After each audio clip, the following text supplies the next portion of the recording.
Welcome to Crime Files TikTok compilations, the vault of real horror, where murder isn't fiction and the footage never lies. In this collection, we unearth chilling clips, haunting case files, and real-life moments that expose the darkest corners of the human mind. What you're about to witness is raw, unsettling, and unforgettable. These aren't stories, they're warnings.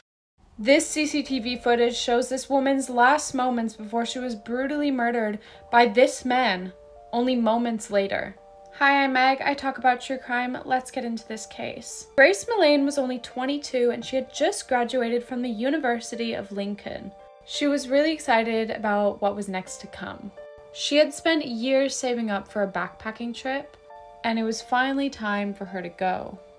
First, she went to South America for around 6 weeks. And according to her family, she was bombarding them with updates and pictures. She was a family girl. In November of 2018, she arrived in New Zealand. She was doing the whole solo travel thing, so she was on her own. Over a week later, she made her way to Auckland, where she checked into a hostel. Overall, she seemed to have been having a great time. December 1st, 2018, only a day before her birthday, she leaves the hostel at 6 p.m. to meet up with a guy from Tinder. This Tinder date's name was Jesse and he was 26 years old. You can see them meeting here in the CCTV footage and heading over to a restaurant/bar. Grace was being safe and she was texting her friend during the entire date, telling her that they were really compatible and that was going well. Jesse was apparently living in a hotel at the time, and around 9:30 they decided to head there.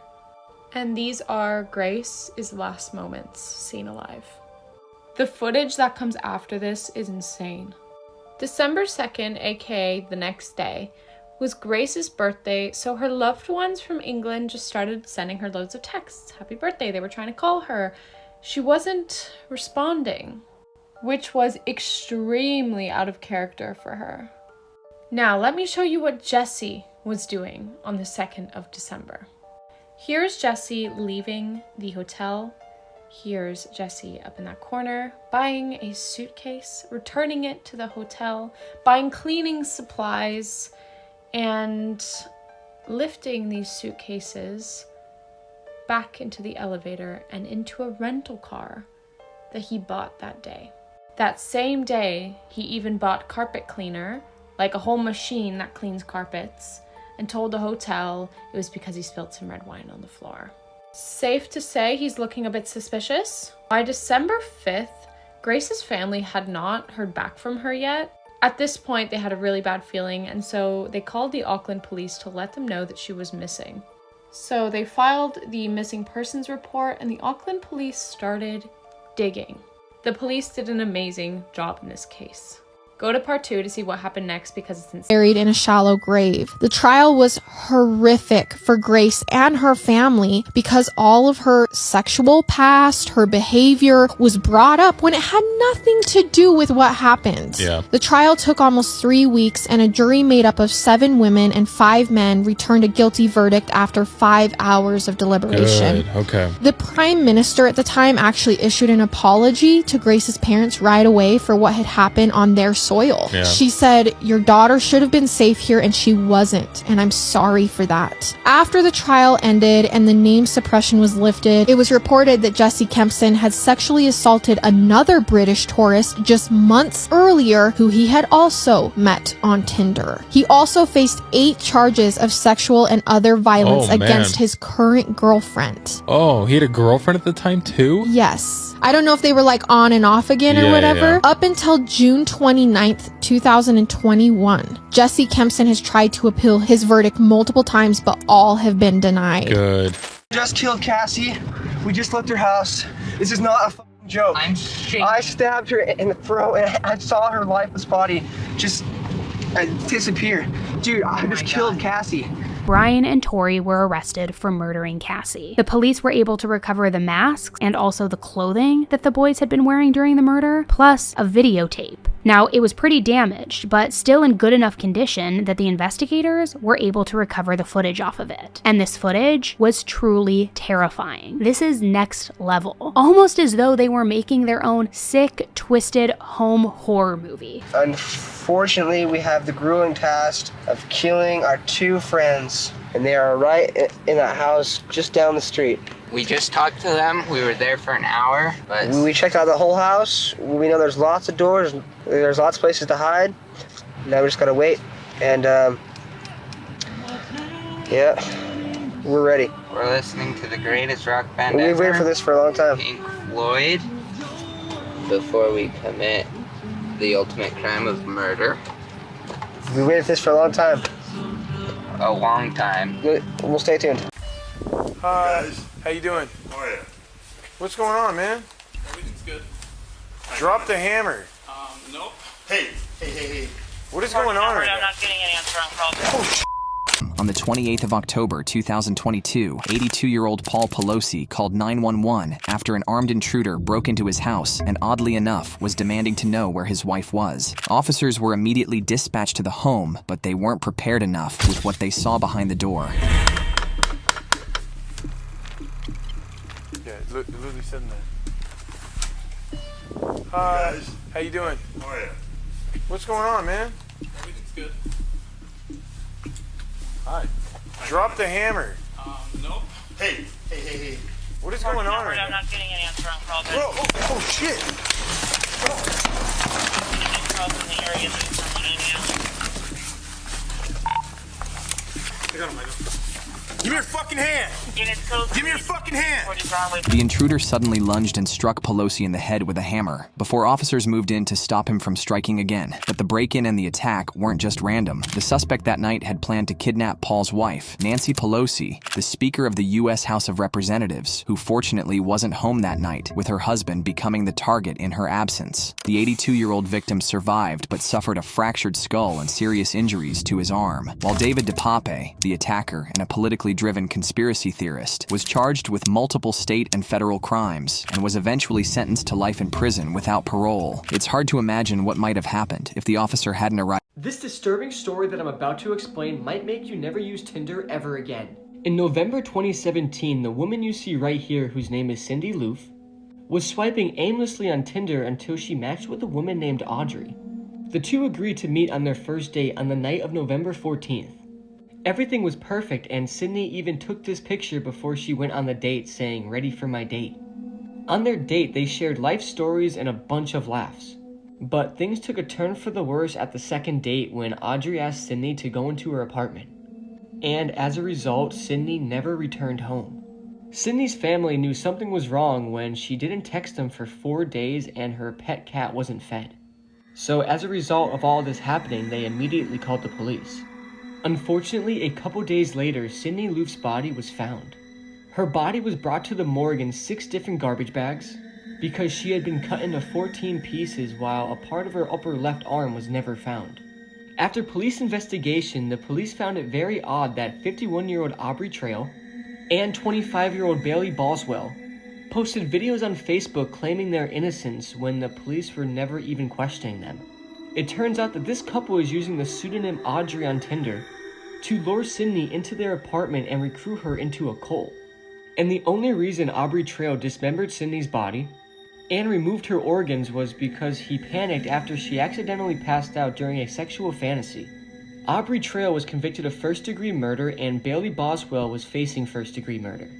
And this picture right here is the last known image of Cindy Loof before she was brutally murdered by her Tinder date. Or in this case, she thought it was her Tinder date. All in all, this case is extremely disturbing, and rest in peace to Cindy Loof. It also goes to show that you have to be careful when you go on dates with strangers. You never truly know who somebody really is in this disturbing world.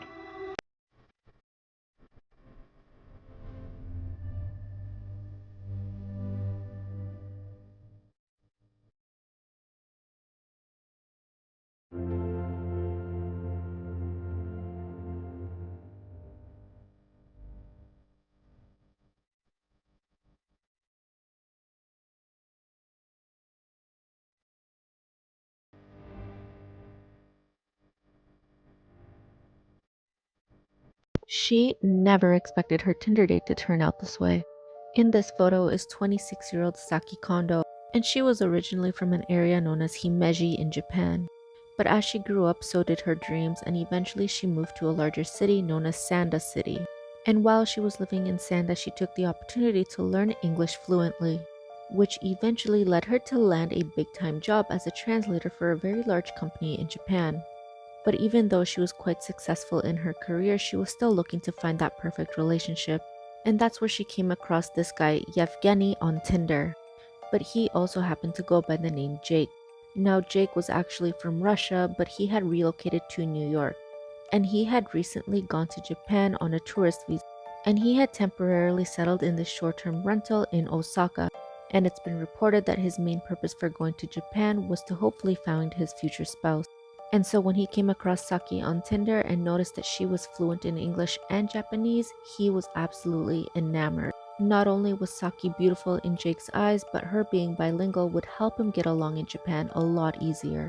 And so at the beginning, it was said that Jake was very insistent on taking Saki out on a date.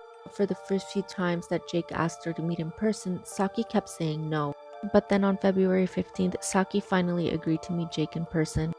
And she had told all of her friends that she was going to go meet a male acquaintance. Now, unfortunately, not much is known about what happened on their date other than the fact that Saki decided to go back to Jake's apartment. The next morning, Saki's cell phone was turned off and she failed to show up for work, which was completely out of character for her.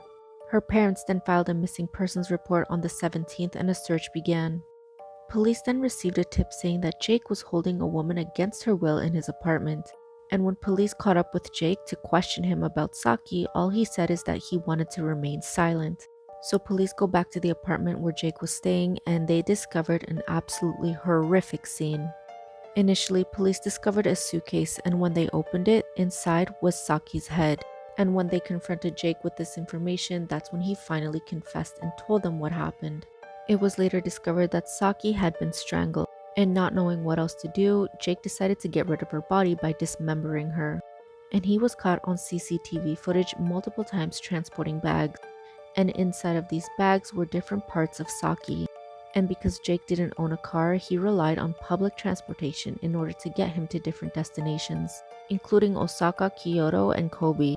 And eventually he also agreed to take police to those destinations in order to recover Saki's body parts. And in the end, he only received 8 years in prison. And this was because police were unable to prove whether he had intentionally taken the life of Saki or not, which is a giant miscarriage of justice if you ask me. So I've opened the door, walked in, and she's on the other side of the bed, covered with a blanket. She was bleeding from her face. That was probably the only indication I needed to tell me that things were bad. Did you think straight away, she's dead? Yeah. But I was just saying her name. That's all I could think at that point, was just repeating her name in my head over and over again. Was there any doubt in your mind as to what had happened in that room? At first I didn't even think about it. But then as soon as, I had a second, I just started looking for him. I started opening every other door in the house to sort of see what is going on. I couldn't understand what was happening. So her cause of death was blunt force trauma, manual strangulation, and suffocation. With straddling as well, I believe. Yeah. From what they can tell, he straddled her down. Yeah. So sat on top of her, held her neck, covered her mouth as he beat her to death.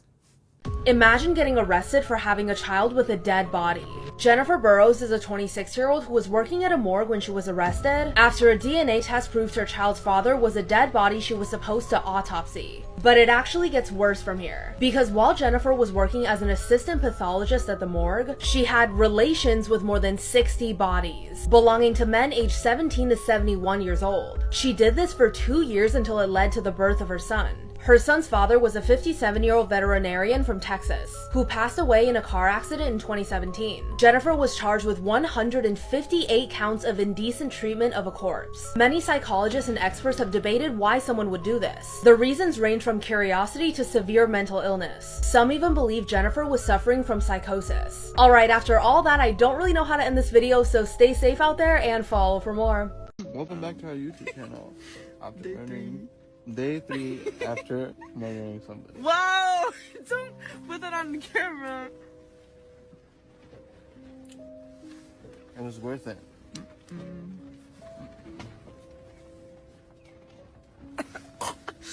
Yeah. So yeah.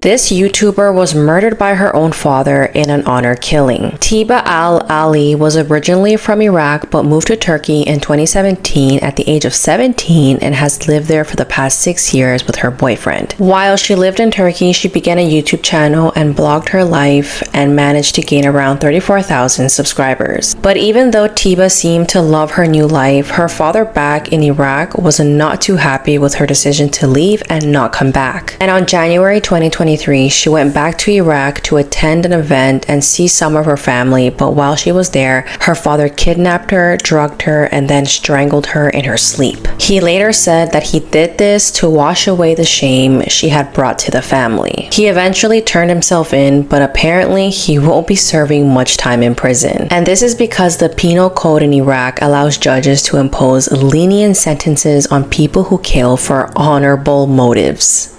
This man claimed he accidentally killed his 14-year-old daughter Scarlett in a play fight, a claim a jury rejected when finding him guilty of murder.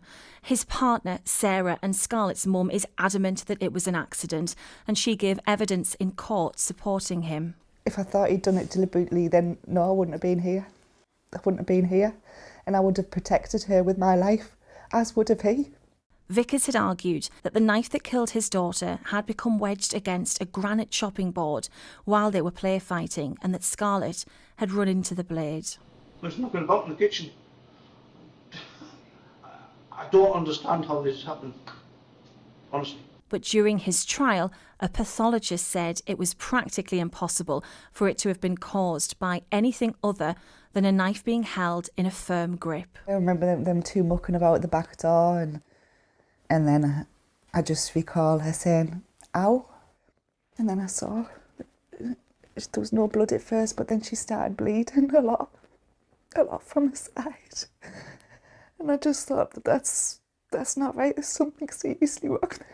As paramedics fought to save Scarlett's life, Simon and Sarah were arrested on suspicion of attempted murder. All charges against Sarah were dropped, but Simon was later convicted and given a life sentence. The judge noted he had drank wine and smoked cannabis that night and described the fatal act as the result of a momentary but devastating act of anger. I was there that night. There was no arguments, there was no temper, there was no shouting, there was nothing.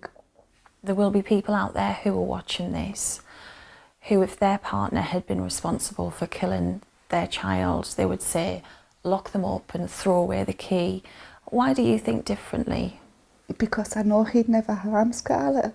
It was an accident, and how can I blame him for an accident when I know he's in as much pain as I? Every clip you watch today is more than just a story.